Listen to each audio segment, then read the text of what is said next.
네, 정부가 여러 가지 대책을 마련하기로 했지만 보신 것처럼 조율해야 할 문제가 적지 않습니다. 경제부 이지은 기자와 하나씩 짚어보겠습니다. 이 기자, 우선 경매 일정을 늦추는 안이 나왔습니다. 이게 어떤 도움이 될 수 있을까요? 이 전세 사기를 일으킨 집주인에게 돈을 빌려줬다가 돈을 돌려받지 못한 금융회사들은 경매를 통해서 자금 회수를 합니다. 그렇죠. 네, 빌라나 다세대 주택은 낙찰 가격이 크게 떨어지고요. 금융회사가 먼저 돈을 받을 권리가 있어서 세입자들이 보증금 받기가 더 어렵습니다. 먼저 경매 절차라도 멈추면 보증금 지원이나 대체 주거지 같은 지원책이 마련될 때까지 시간을 좀 벌 수가 있습니다. 근데 원금을 회수해야 하는 금융회사 입장에서는 마냥 경매를 미루기도 쉽지 않을 텐데 어떡합니까?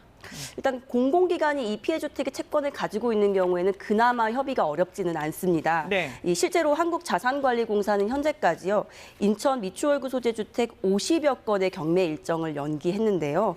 문제는 은행 같은 민간 금융회사가 경매를 미루는 것에 얼마나 동의할지 여부입니다. 네. 오늘 금융당국도 긴급회의를 열었는데 피해를 지원하면서 이 채권을 관리하는 방안을 이 사이에서의 절충점을 찾는 데 주력한 것으로 보입니다. 네.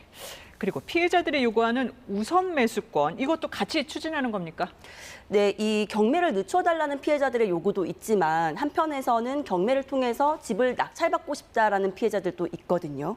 그러다 보니까 금융기관에 담보로 잡혀있지 않은 집을 낙찰을 받으면 일단 살던 집에 그대로 살게 되고요. 또 집을 팔아서 보증금을 일부라도 확보할 수 있게 됩니다. 네. 이 경우 피해자들이 낙찰받을 수 있도록 우선 매수권을 인정을 해주고 또 필요한 돈도 저금리로 지원해주는 방안을 검토하고 있습니다.